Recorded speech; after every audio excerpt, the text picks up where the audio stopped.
প্রশ্ন করেছেন যে মোহতারাম, বড় বিপদে আছি।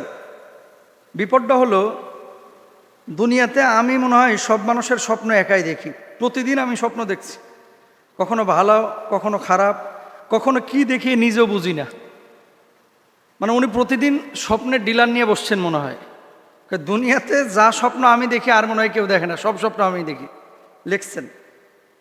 ভাইয়ের নাম হচ্ছে ইয়াসির। আচ্ছা, আজকে স্বপ্ন নিয়ে আপনাদের কয়েকটি কথা বলবো, যে কোন স্বপ্ন মানুষ আসলে কেন দেখে, এবং যে স্বপ্নগুলো আপনারা দেখেন এই স্বপ্নগুলোর ব্যাখ্যা আপনি কি ধারণা করবেন বা ধরবেন। স্বপ্ন নিয়ে স্পেসিফিক কিছু কথা আপনাদের সাথে আজকে শেয়ার করব, এবং এগুলো মনোযোগ দিয়ে শুনবেন, তাহলে এই কনফিউশনে আর পড়বেন না যে কোন স্বপ্ন। কখন আপনি স্বপ্নে দেখছেন সাপ আপনার দিকে তেড়ে আসছে, কখনো দেখছেন কুকুর আপনাকে কামড়াতে আসছে, কখনো আপনি স্বপ্নে দেখছেন যে রাত্রিবেলায় আপনার দরজায় কেউ ধাক্কা মারতেছে, স্বপ্নে দেখছেন আপনি যে আকাশ থেকে উড়ে উড়ে আপনি নিচে পড়ে যাচ্ছেন, আবার স্বপ্ন দেখছেন যে আপনি রাত্রিবেলায় পেট ভরে খাচ্ছেন, একটা ছাগল একাই খেয়ে ফেলতেছেন, ঘুম থেকে উঠে দেখছেন ছাগল না বালিশ কামড়ায় ধরে রয়েছেন। নানান স্বপ্ন নানানভাবে। আবার কখনো কখনো তো স্বপ্ন দোষ হয় মানুষের। এই যে স্বপ্নগুলো কেন দেখে মানুষ? স্বপ্ন হচ্ছে তিন ধরনের।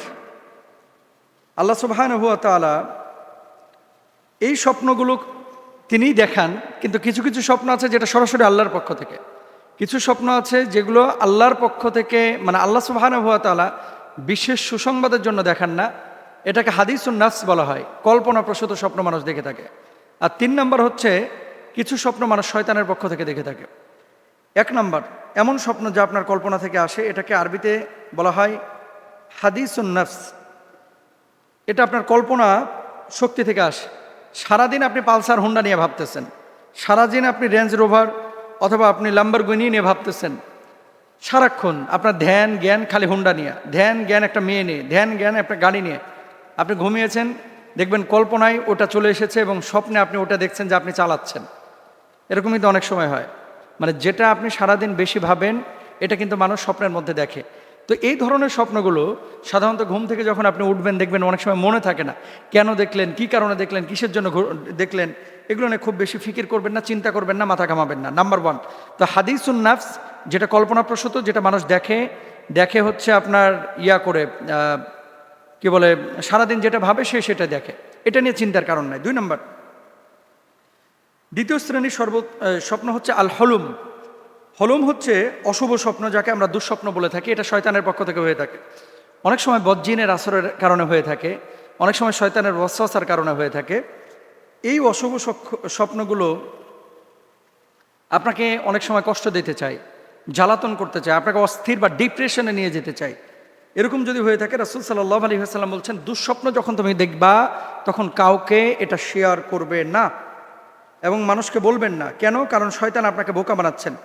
এক লোক রাসূল আকরাম সাল্লাল্লাহু আলাইহি ওয়াসাল্লামের কাছে এসে বললেন, ইয়া রাসূলুল্লাহ, আমি স্বপ্নে দেখলাম আমার মাথা কেটে ফেলা হয়েছে এবং মানুষ আমার মাথা নিয়ে পা দিয়ে লাথি মারছে এবং গড়াগড়ি করতেছে আমার মাথা নিয়ে। নবীজি সাল্লাল্লাহু আলাইহি ওয়াসাল্লাম বললেন যে এই স্বপ্নটা আর কারোর সাথে শেয়ার করবে না, কারণ শয়তান তোমাকে বোকা বানাচ্ছে।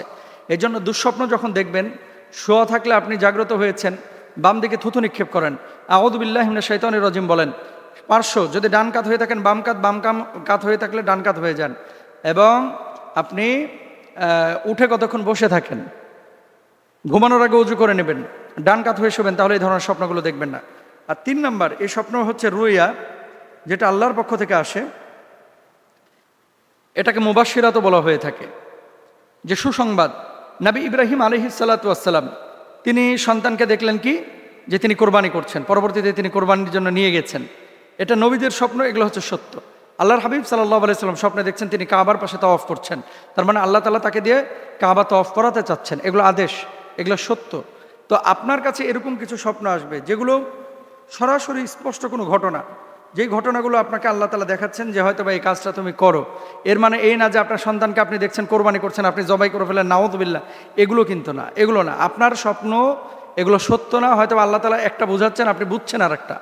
কখনো কখনো সাংকেতিক কিছু বিষয় আপনার কাছে আসবে। ইউসুফ আলাইহিস সালাতু ওয়াস সালাম স্বপ্নে দেখেছিলেন চিকন শীষ, তারপরে হচ্ছে স্বপ্নে দেখেছিলেন মোটা গাভী, স্বপ্নে দেখেছিলেন গাছের পাতা।